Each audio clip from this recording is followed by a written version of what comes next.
बिस्मिल्लाहिर्रहमानिर्रहीम। अस्सलाम वालेकुम फर्स्ट ईयर, कैसे हैं आप लोग? उम्मीद है आप लोग खैरियत से होंगे। आज एक नए टॉपिक के साथ केमिस्ट्री को हम डिस्कस करने वाले हैं। आज का हमारा टॉपिक ऑफ डिस्कशन है जी kinetic molecular theory.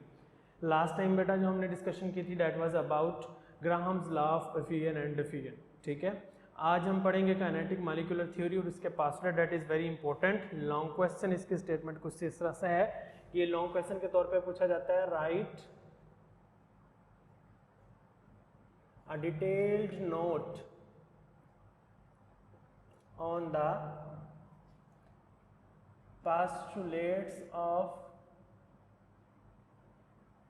KMT kinetic molecular theory. इस तरह से एक क्वेश्चन पूछा जाता है बोर्ड के एग्जाम में, तो आप लोग इस तरह से इसको याद करेंगे। और पास्टुलेट ये शॉर्ट क्वेश्चन में भी पूछ लिए जाते हैं, एटलीस्ट 2 और 4। चलिए स्टार्ट करते हैं जी। पास्टुलेट्स क्या है काइनेटिक मॉलिक्यूलर थ्योरी के? सबसे पहला पास्टुलेट, ये प्रॉपर्टीज, कुछ पास्टुलेट्स ऐसे हैं जो प्रॉपर्टीज ऑफ गैसेस के अंदर भी हम डिस्कस कर चुके हैं। क्या जी? Molecules, each and every gas will consist of very tiny small particles called as molecule. यानी हर गैस जो है वो बहुत से छोटे छोटे पार्टिकल्स के ऊपर मुश्तमिल होती है, जिसे हम क्या बोलते हैं? मॉलिक्यूल्स बोलते हैं। Very small particles, very small particles. और ये हमने चैप्टर नंबर 1 में भी पढ़ा था कि अगर एक ही एटम है वही मॉलिक्यूल बना रहे हैं तो उसे हम क्या बोलते हैं? मोनोएटॉमिक बोलते हैं। अगर आपके पास 2 एटम है तो हम उसे क्या बोलेंगे? डाईएटॉमिक बोलेंगे। मोनोएटॉमिक, डाईएटॉमिक, टेट्राएटॉमिक, इस तरह से। All the noble gases are monoatomic. अगर हम नोबल गैसेस की एग्जांपल लें तो नोबल गैसेस हमारे पास क्या है? हीलियम, नियॉन, आर्गोन, क्रिप्टॉन, ये सब क्या है? These are monoatomic.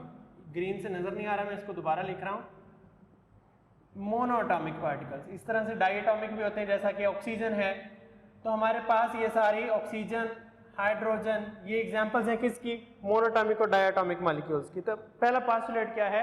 Every gas consist of a number of very small particles called as molecules. उसके बाद दूसरा आप देख लें, कुलियन। Gas molecules have haphazard movement. Haphazard, ये आपको वर्ड जो है वो अपनी बुक के अंदर मिलेगा। हैपहैज़र्ड का मतलब होता है जी irregular movements. They have irregular, बेतरतीब अंदाज में, जिसका जिधर मुंह आता है वो उधर उठा के चल पड़ता है। गैस के मॉलिक्यूल्स की ये प्रॉपर्टी होती है। They will move without any regulation, उनमें कोई रेगुलरिटी नहीं होती। दे विल मूव इर्रेगुलरली, और जब वो इर्रेगुलरली मूव करते हैं तो they will collide with themselves as well as with the wall of the container। अगर आप इसे गैस को किसी भी कंटेनर के अंदर बंद करते हैं, ये हमारे पास अगर कंटेनर है और इसके अंदर गैस के पार्टिकल्स मौजूद हैं, they will collide with one another, ये एक दूसरे के साथ भी टकराएंगे, and also with the walls of the container, wall of container के साथ भी टकराते हैं। और इस टकराव की वजह से हमारे पास क्या प्रोड्यूस होता है जी? प्रेशर प्रोड्यूस होता है। क्यों? प्रेशर कैसे प्रोड्यूस होता है? बिकॉज ये जब ये टकराते हैं, कोलिजन करते हैं, they will exert a force on the unit area, किसी एक स्पेसिफिक एरिया के ऊपर ये फोर्स लगा रहे होते हैं, जिसकी वजह से हम कहते हैं जी यहाँ पे प्रेशर एक्सर्ट हुआ है। एक पार्टिकल है, इतनी वॉल के ऊपर ये फोर्स एक्सर्ट कर रहा है, तो हम इसे कहेंगे force per unit area, that is called as pressure. तो इनका प्रेशर होता है। और प्रेशर कैसा है जी? Pressure is purely elastic. Gas का प्रेशर कैसा होता है जी? प्योरली इलास्टिक प्रेशर होता है। इलास्टिक किसे बोलते हैं बेटा? इलास्टिक आपने देखी होगी, अक्सर जो है वो बच्चों के लिए यूज भी की जाती है। इलास्टिक क्या है? आप स्प्रिंग की तरह, आप उसे जितना मर्जी खींच लें, खींचने के बाद आप छोड़ेंगे वो वापस आ जाएगा, ये इलास्टिसिटी है। यानी जिस पोजीशन से आप उसे स्टार्ट करते हैं, आफ्टर द वर्क, काम करने के बाद वो दोबारा उसी पोजीशन में वापस आ जाए, उसको हम बोलते हैं इलास्टिसिटी। प्रेशर इलास्टिक कैसे हो गया कि टकराने से पहले जो फोर्स थी, टकराने के बाद भी वही फोर्स रहे। टकराने से पहले जो प्रेशर था, टकराने के बाद भी वही प्रेशर है, इसको हम कहते हैं इलास्टिक प्रेशर, ठीक है। उसके बाद है जी intermolecular spaces. There are large number of intermolecular spaces, large spaces present between the gas molecules. अगर गैस का मॉलिक्यूल्स एक कमरे के इस कोने में है तो दूसरा कोशिश करेगा कि वो कमरे के दूसरे कॉर्नर में मौजूद हो। यानी there will be a widely separated space between the gas molecules. Gas molecules के दरमियान बहुत ज्यादा स्पेस होती है, जिसकी वजह से वो ज्यादा से ज्यादा वॉल्यूम घेरती हैं। There are much intermolecular spaces between the gas molecules as compared to liquid and solid। Solid के अंदर जो है वो intermolecular spaces जो होती हैं वो लिक्विड की निस्बत तो ज्यादा होती है, लेकिन लिक्विड के अंदर भी स्पेसिस जो है वो कम होंगी एज कंपेयर टू गैस, सबसे ज्यादा इंटरमॉलिक्यूलर स्पेसिस गैस के अंदर होती हैं। उसके बाद there are no forces of attraction, ये पोस्टुलेट हमें थोड़ा सा अजीबोगरीब किस्म का लगता है। नो फोर्सेस ऑफ अट्रैक्शन यानी इनके अंदर कोई अट्रैक्शन की फोर्स नहीं होगी। अट्रैक्शन की फोर्स हमने कौन कौन सी पढ़ी हुई है जी, अभी आप लोगों ने डिस्कस नहीं की, आप चैप्टर नंबर 4 के अंदर डिस्कस करेंगे। वैसे 9th क्लास में आपने पढ़ा होगा dipole dipole force, hydrogen bonding, इस तरह से लंडन डिस्पर्शन फोर्स होती है जो आपने इसी फर्स्ट ईयर की बुक में पढ़ना है चैप्टर नंबर 4 में। नेक्स्ट चैप्टर में आयन डाइपोल फोर्स होती है। ये तमाम फोर्सेस ऑफ अट्रैक्शन है जो कि किसी भी गैस के अंदर या किसी भी पार्टिकल के अंदर, सब्सटेंस के अंदर प्रेजेंट होती है। There are no forces of attraction. Kinetic molecular theory का ये स्टेटमेंट है कि गैस के जो पार्टिकल्स होते हैं उनके दरमियान कोई फोर्स ऑफ अट्रैक्शन नहीं होती। क्यों, किस बेस पे वो कह रहे हैं कि there are no forces of attraction? देखिए बेटा, अगर उनके दरमियान फोर्स ऑफ अट्रैक्शन होती there will be no intermolecular spaces और लेस इंटरमॉलिक्यूलर स्पेस। अगर फोर्सेस ऑफ अट्रैक्शन होती तो एक दूसरे के करीब करीब होते, जबकि हमने पिछले ही पासलेट में कह दिया कि इंटरमॉलिक्यूलर स्पेसेस बहुत ज्यादा हैं, यानी एक दूसरे से दूर दूर हैं। इसलिए काइनेटिक मॉलिक्यूलर थ्योरी ये कह रही है कि there are no forces of attraction between the gas molecules. ठीक है, उसके बाद 6 नंबर पे actual volume is negligible as compare to the original volume. ये है जी मेरे पास कंटेनर जिसके अंदर मैंने जो है वो कोई भी गैस फिल की हुई है। जब गैस फिल करूंगा, गैस के मॉलिक्यूल्स जो है वो पूरे कंटेनर के अंदर फैल जाते हैं और ये पार्टिकल्स हैं, they will try to move away from each other, एक दूसरे से दूर दूर मूव करेंगे इस कंटेनर में। लेकिन लेट्स सपोज, ऐसा पॉसिबल नहीं है, लेकिन लेट्स सपोज अगर मैंने इनको इकट्ठा करना शुरू कर दिया, तमाम पार्टिकल्स को मैं इकट्ठा करूं और किसी एक जगह पे मैं नीचे रख दूं, जैसे लिक्विड में रखती है, तो ये तमाम पार्टिकल्स इतनी सी जगह पे आ जाएंगे। ठीक है, ये है आपके पास एक्चुअल वॉल्यूम गैस का, यानी रियल में गैस का एक्चुअल वॉल्यूम ये है जब तमाम गैस के पार्टिकल्स को इकट्ठा करके बनाया हुआ है। ये क्या है, ये वॉल्यूम ऑफ द कंटेनर है, वॉल्यूम ऑफ कंटेनर। तो अगर हम वॉल्यूम ऑफ कंटेनर के मुकाबले में इस वॉल्यूम को देखें तो ये तो कुछ भी नहीं है, very small quantity.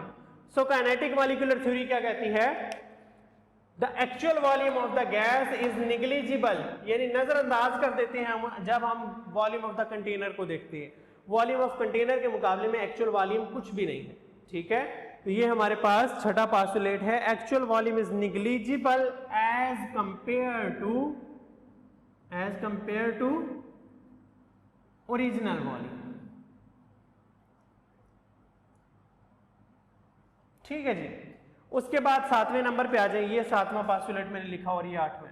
No effect of gravity on gas molecules, यानी गैस के मॉलिक्यूल जब मूव करते हैं तो वो रैंडमली मूव करते हैं, उनके ऊपर ग्रेविटी का कोई इफेक्ट नहीं होता।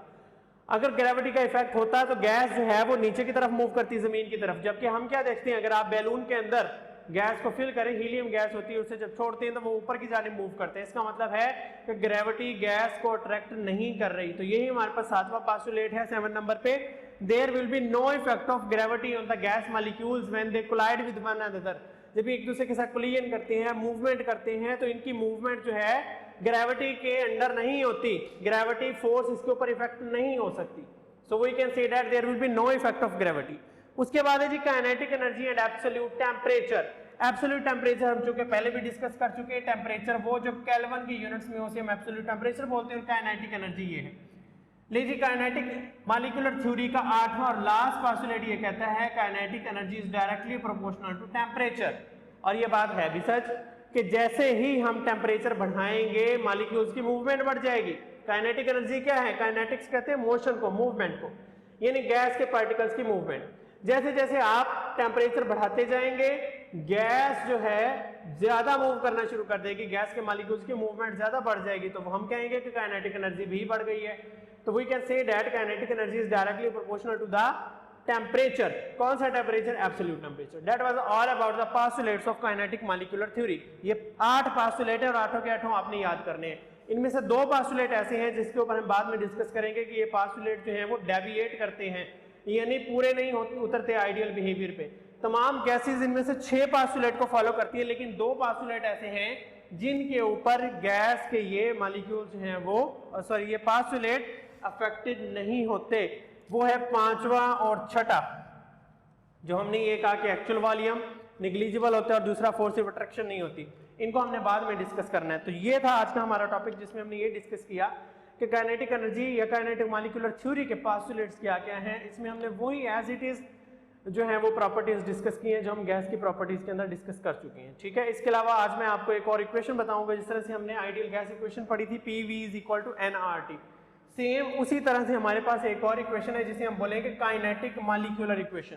अभी हमने पढ़ी काइनेटिक मॉलिक्यूलर थ्योरी, अब हम जो इक्वेशन यहाँ पे लिखेंगे सिर्फ मैंने इक्वेशन ही बतानी है आपको, उसका प्रूव नहीं है आपकी बुक में और ना ही आपने जो है वो उसे याद करना है। काइनेटिक मॉलिक्यूलर इक्वेशन, इसे आप एज इट इज याद रखेंगे और याद रखने के बाद हमने इससे पीछे वाले 4 लॉ जो हमने पढ़े, Boyle's law, Charles law, Avogadro's law और Graham's law of fusion and division, उसको हम प्रूव भी करेंगे। तो हमारे पास इक्वेशन है जी PV = 1/3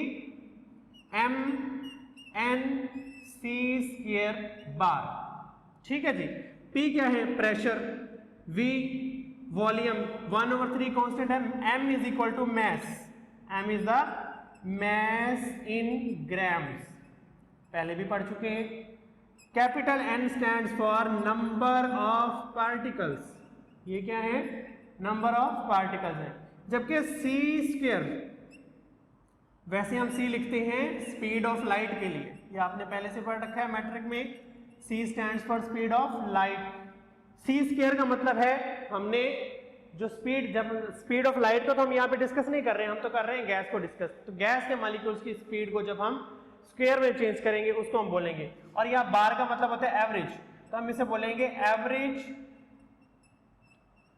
स्क्वायर वेलोसिटी, ये एवरेज स्क्वायर वेलोसिटी। अगर हम इसका स्क्वायर रूट ले लें तो हम इसे कहेंगे रूट मीन स्क्वायर वेलोसिटी, या इसका नाम मीन स्क्वायर वेलोसिटी भी है। एवरेज स्क्वायर वेलोसिटी भी बोल देते हैं, मीन स्क्वायर वेलोसिटी भी बोल देते हैं। अगर हमारे पास काफी सारी वेलोसिटीज की वैल्यूज हैं तब हम इसे लिखेंगे C² बार की वैल्यू क्या बनेगी, अगर हम इसके ऊपर कुलिया लगाएं, फार्मूला लगाएं, C² bar, if we have velocity C1, C2, C3, C4 and Cn so on, तो C² बार किसके बराबर होगा? C1² plus C2² plus C3² plus so on, इसी तरह से Cn का स्क्वायर डिवाइडेड बाय n, जो आपके पास नंबर ऑफ पार्टिकल्स होंगे इसके, ठीक है। तो ये n टोटल लिखेंगे आप, इसे n टोटल लिख दें, या फिर आप इसे इस तरह से लिख दें n1 plus n2 plus n3 and plus so on, इस तरह से ये चलेगा और Cn तक ये आपके पास मीन स्क्वायर वेलोसिटी आ जाएगी। अगर हम इसका स्क्वायर रूट ले ले फिर हम इसे कहेंगे रूट मीन स्क्वायर वेलोसिटी। तो इसको हमने कल वाले लेक्चर में डिस्कस करना है, आज के लिए इतना काफी है। इस टॉपिक को गौर से देखिएगा, पढ़िएगा, कोई क्वेश्चन हो डिस्कस करें। अगले महीने से इंशाल्लाह हम आपके रेगुलर टेस्ट भी स्टार्ट करने लगे, जो आप हमें रिटन फॉर्म में देंगे, उसके बाद पोस्ट के जरिए या खुद बाय हैंड आप कॉलेज में आके भिजवाएंगे, आपको चेक करके वो वापस मिलेंगे। तो इन चैप्टर्स को आप अच्छी तरह से तैयार करें ताकि आपको दोबारा से ये रिपीट करने की ज़रूरत ना पड़े, ठीक है बेटा। तो मुझे इजाज़त दीजिए, दुआ में याद रखिएगा, अपना ख्याल रखिएगा, मिलते हैं इंशाल्लाह नेक्स्ट लेक्चर में। तब तक के लिए मुझे इजाज़त दीजिए, अल्लाह हाफ़िज़।